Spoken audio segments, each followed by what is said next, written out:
ನಮಸ್ತೆ ಕರ್ನಾಟಕ ಸ್ನೇಹಿತರೆ, ಇವತ್ತಿನ ಕ್ರಿಕೆಟ್ ಅಪ್ಡೇಟ್ ಯಾವ್ದಿದೆ ಅಂತ ನೋಡ್ಕೊಂಡು ಬರೋಣ. ಮೊದಲಿಗೆ ಬಂದು CSKಯ ಸ್ಟಾರ್ ಆಲ್ರೌಂಡರ್ ಏನಿದ್ರೆ ಜೇಮಿ ಓವರ್ಟನ್ ಅವರು ರೂಲ್ಡ್ ಔಟ್ ಆಗಿ ಹೊರಗಡೆ ಹೋಗಿದ್ದಾರೆ. ಸೊ ಇನ್ಮೇಲೆ ಅವರು ಬಾಕಿ ಉಳಿದಂತಹ IPL ಪಂದ್ಯಗಳಿಗೆ ಲಭ್ಯರಾಗಿರುವುದಿಲ್ಲ. ಸೊ ಅವರಿಗೆ ಇಂಜುರಿ ಆಗಿತ್ತು. ಆ ಕಾರಣದಿಂದ ಅವರು ತಮ್ಮ ಮನೆಗೆ ಅಂದ್ರೆ ಇಂಗ್ಲೆಂಡ್ಗೆ ತೆರಳಿದ್ದಾರೆ. ಸೊ ಅವರ ಬದಲಿಗೆ CSK ಇಂದ ರಿಪ್ಲೇಸ್ಮೆಂಟ್ ಆಗಿ ಒಬ್ಬ ಪ್ಲೇಯರ್ ಅನ್ನು ಬೈ ಮಾಡಿದ್ದಾರೆ. ಸೊ ಯಾರಂತ ನೋಡೋದಾದ್ರೆ ಸೌತ್ ಆಫ್ರಿಕಾದ ಆಲ್ರೌಂಡರ್ ಆದಂತಹ ಡ್ವೇನ್ ಫಾರೆಸ್ಟರ್ ಏನಿದ್ದಾರೆ ಅವರನ್ನು CSK ರಿಪ್ಲೇಸ್ಮೆಂಟ್ ಆಗಿ ಆಯ್ಕೆ ಮಾಡಿದೆ. So South African allrounder Johannesburg king ಪರ ಕೂಡ ಆಡಿರ್ತಾರೆ SA T20 ಲೀಗ್ ನಲ್ಲಿ. ಆದ್ರಿಂದ ಚೆನ್ನೈ ಸೂಪರ್ ಕಿಂಗ್ಸ್ಗೆ ಅವರ ಬಗ್ಗೆ ಸರಿಯಾಗಿ ಗೊತ್ತಿರುತ್ತೆ. ಸೊ ಅದರಿಂದ ಅವರನ್ನು ಜೇಮಿ ಓವರ್ಟನ್ ರಿಪ್ಲೇಸ್ಮೆಂಟ್ ಆಗಿ ಆಯ್ಕೆ ಮಾಡಿದ್ದಾರೆ. ಸೊ ಅವರು ಮುಂದಿನ ಮ್ಯಾಚ್ ನಲ್ಲಿ ಆಡ್ಲಿಕ್ಕೆ ಲಭ್ಯರಿರುವುದಿಲ್ಲ ಅನ್ನುವಂತಹ ಅಪ್ಡೇಟ್ಗಳು ಕೂಡ ಬರ್ತಾ ಇದೆ. ಸೊ ನೆಕ್ಸ್ಟ್ ಮ್ಯಾಚ್ ಬಿಟ್ಟು ಇನ್ನೊಂದು ಮ್ಯಾಚ್ಗೆ ಏನಾದ್ರು ಅವರು ಟೀಮ್ CSK ಅಲ್ಲಿ ಪ್ಲೇಯಿಂಗ್ 11ಗೆ ಆಯ್ಕೆ ಆಗ್ಬೋದು ಅಂತ ಅನಿಸ್ತಾ ಇದೆ.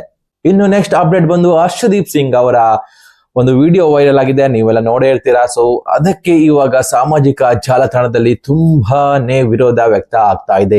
ಯಾಕಂತ ಹೇಳಿದ್ರೆ ಅವರು ನಮ್ಮ ಸೌತ್ ಇಂಡಿಯಾದ ಬಗ್ಗೆ ಅವಹೇಳನ ಮಾಡಿದ್ದಾರೆ ಅನ್ನುವಂತಹ ಚರ್ಚೆಗಳು ಇವಾಗ ಜಾಸ್ತಿ ಆಗ್ತಾ ಇದೆ. ಹರ್ಷದೀಪ್ ಸಿಂಗ್ ಅವರು ಡೈರೆಕ್ಟ್ ಆಗಿ ತಿಲಕ್ ವರ್ಮಾ ಅವರ ಏನಿದ್ದಾರೆ ಅವರ ಒಂದು ಕಲರ್ ನ ಬಗ್ಗೆ ಇಲ್ಲಿ ಅವಹೇಳನಕಾರಿಯಾಗಿ ಮಾತಾಡಿದ್ದಾರೆ ಅನ್ನುವಂತಹ ಒಂದು ಕ್ಲಿಪ್ ವೈರಲ್ ಆಗ್ತಾ ಇದೆ. ಅದರಿಂದ ಹರ್ಷದೀಪ್ ಸಿಂಗ್ ಅವರು ಸೌತ್ ನವರಿಗೆ ಅವಹೇಳನ ಮಾಡಿದ್ದಾರೆ ಅನ್ನುವಂತಹ ಮಾತುಕತೆಗಳು ಇವಾಗ ತೀವ್ರವಾಗಿ ಚರ್ಚೆ ಆಗ್ತಾ ಇದೆ. ಸೊ ವಿಡಿಯೋದಲ್ಲಿ ಕಂಪ್ಲೀಟ್ ಆಗಿ ಅರ್ಥ ಆಗ್ತಿದೆ, ಅವರು ನಮ್ಮ ಸೌತಿನ ಕಲರಿನ ಬಗ್ಗೆ ಮಾತಾಡಿರ್ತಾರೆ. ಸೊ ಇದರಲ್ಲಿ ಎರಡು ಮಾತಿಲ್ಲ, ಡೌಟೇ ಇಲ್ಲ. ತಮ್ಮನ್ನು ತಾವು ಹೊಗಳಿಕೊಳ್ತಾ ಈ ಒಂದು ಮಾತನ್ನು ಆಡಿರ್ತಾರೆ.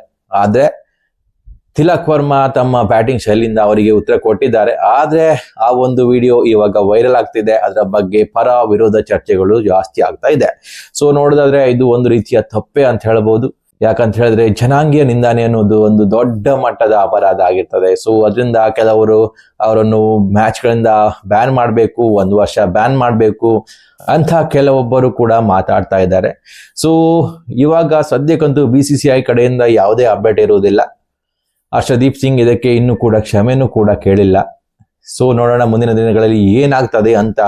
ಒಂದ್ ವೇಳೆ ಸೌತಿನ ಯಾವ್ದಾದ್ರೂ ಒಬ್ಬ ಪ್ಲೇಯರ್ ಈ ರೀತಿ ಮಾತಾಡಿದ್ರೆ ಇಷ್ಟೊತ್ತಿಗಾಗ್ಲೇ ಅದು ದೊಡ್ಡ ಚರ್ಚೆಯಾಗಿ BCCI ಏನೋ ಒಂದು ದಂಡ ವಿಧಿಸ್ತಾ ಇತ್ತೇನೋ. ಬಟ್ ಪಂಜಾಬ್, ಮುಂಬೈ ಇಂಥ ತಂಡಗಳಿಗೆ BCCI ಕಡೆಯಿಂದ ಯಾಕೋ ಏನೋ ಗೊತ್ತಿಲ್ಲ ಒಂದು ಎತ್ತರಕ್ಕೆ ಇಟ್ಟಿರ್ತಾರೆ ಅಂತ ಹೇಳ್ಬಹುದು. ಅವರು ಏನೇ ತಪ್ಪು ಮಾಡಿದ್ರು ಕೂಡ ಅದಕ್ಕೆ ಅಷ್ಟೊಂದು ಶಿಕ್ಷೆ ಕೊಡೋದಿಲ್ಲ. ಸೊ ಇದೆಲ್ಲ ನಾವು ಗೊತ್ತಿದ್ದೆ, ಇದೆಲ್ಲ ರಾಜಕೀಯ ನಮ್ಗೆ ಮೊದಲಿಂದಾನು ಗೊತ್ತಿರ್ತದೆ. ಸೊ ಇವಾಗ್ಲೂ ಅದೇ ರೀತಿ ಆಗ್ತಾ ಇದೆ ಅಂತ ಅನಿಸ್ತಾ ಇದೆ. ಸೊ ನಮ್ಮ ಸೌತಿನವರಿಗೆ ಬೆಳೆಯೋಕೆ ಇಂಥ ಪ್ಲೇಯರ್ಗಳು ಬಿಡೋದೇ ಇಲ್ಲ. ಸೊ ನೋಡೋಣ ಮುಂದಿನ ದಿನಗಳಲ್ಲಿ ಏನಾಗ್ತದೆ ಅಂತ.